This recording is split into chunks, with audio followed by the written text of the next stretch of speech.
Okay, chapter 2, atomic structure. So in this topic, we are going to learn about atomic model.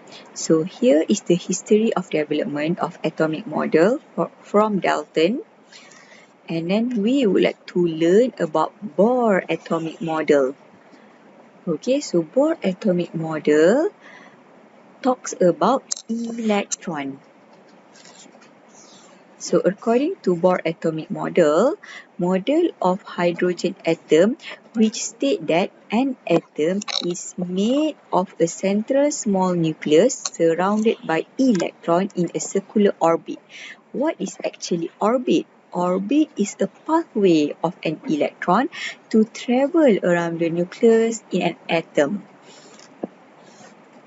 So Bohr proposed 4 postulates about electron. So the first postulate is electron move in a circular orbit around the nucleus. So if you have a nucleus, so the electron will move in circular orbit around the nucleus. So while moving in the circular orbit, electron does not radiate and does not absorb any energy. Second postulate is energy of an electron is quantized. Quantized means specific. So this is the nucleus. When electron move in circular orbit around the nucleus, this electron need to have specific amount of energy. If the electron doesn't have the energy needed, so this electron won't move in circular orbit. Okay, so the energy must be specific for this orbit.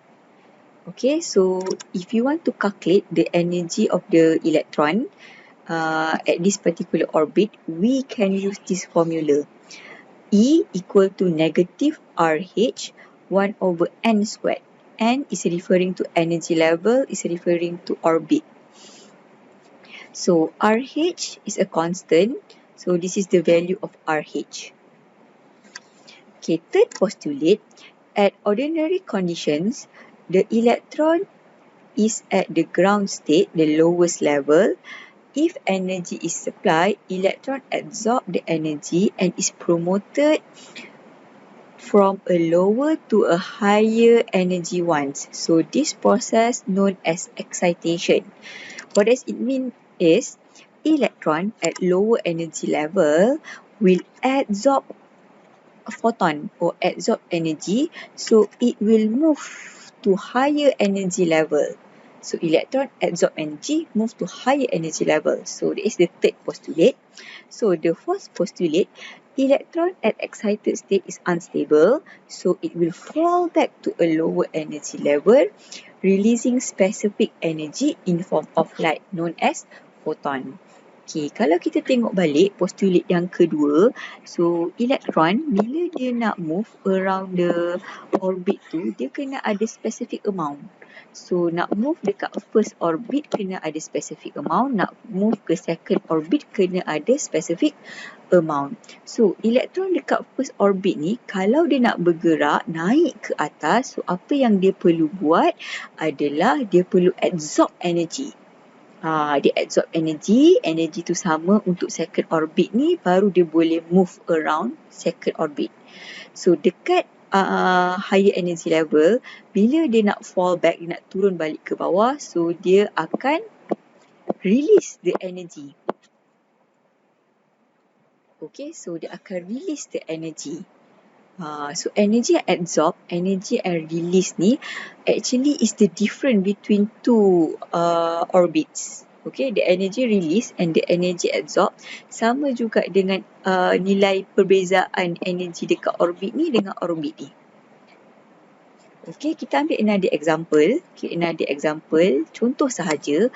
Katakanlah elektron dekat first orbit memerlukan nak pusing dekat orbit ni memerlukan 5 joule. Contoh sahaja.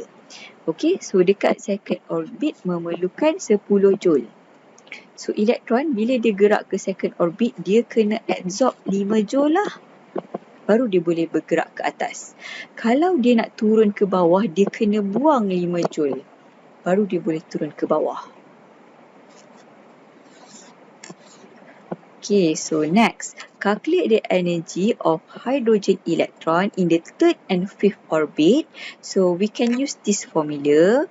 You just key in the value. So this one is the third orbit. So 3 to the power of 2. So this one is 5 to the power of 2.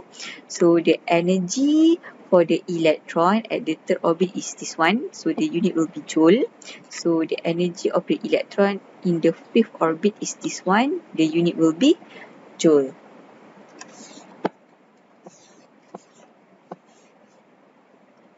Okay, so ground state is the most stable state. So n equals to 1 is ground state. N equals to 2, 3, 4 is excited state. Okay, so according to Bohr postulate, specific amount of energy will be absorbed.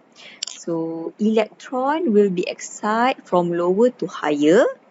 And then when the electron fall back from higher to lower, it will release the energy. So we can calculate the energy difference using this formula. Delta E equal to RH 1 over n squared initial minus 1 over n squared final. So initial is the first initial orbit. Final is the final orbit. Okay. So amount of energy will be released in form of photon. So photon is emitted in form of radiation with appropriate value of frequency and wavelength.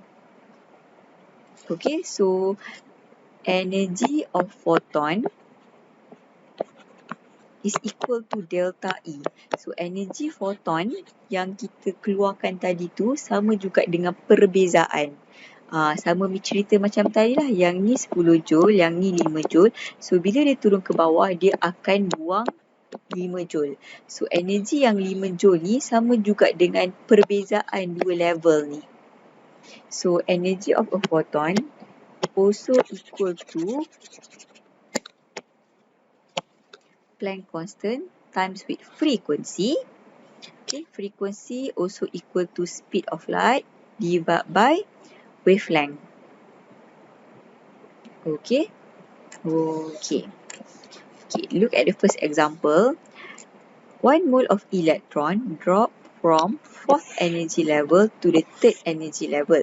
Calculate the energy of electron at the fourth energy level. So we use this formula because we want to know energy of electron at the fourth orbit. So we use this one. Okay. So the second one, energy of photon emitted from this transition. So we need to use this one. Photon will be emitted when electron fall from n equals to 4 to n equals to 3. So the electron fall from n equals to 4 to n equals to 3. So photon is emitted. So I want to know the energy of this photon. So we use this one, this formula. So RH is a constant. So the initial level is 4 minus with 3. So the answer is negative 1.06 times 10 to the power of negative 19 joule. So why the answer is negative? Negative is referring to energy emitted. Okay, energy emitted is 1.06 times 10 to the power of negative 19 joule. So negatif ni hanya nak menunjukkan energy release. Okay. Okay, so next is I would like to calculate frequency of this photon. So I can use this formula. Okay, so H is a constant value, Planck constant. So delta E is from this one. So make sure delta E kita jangan ambil negatif. Kita hanya ambil yang positif sahaja sebab negatif tu hanya nak menunjukkan energy to release ataupun energy to emitted. So frequency sama juga dengan delta E divided by H is equal to, so kita ambil sahaja delta E yang positif.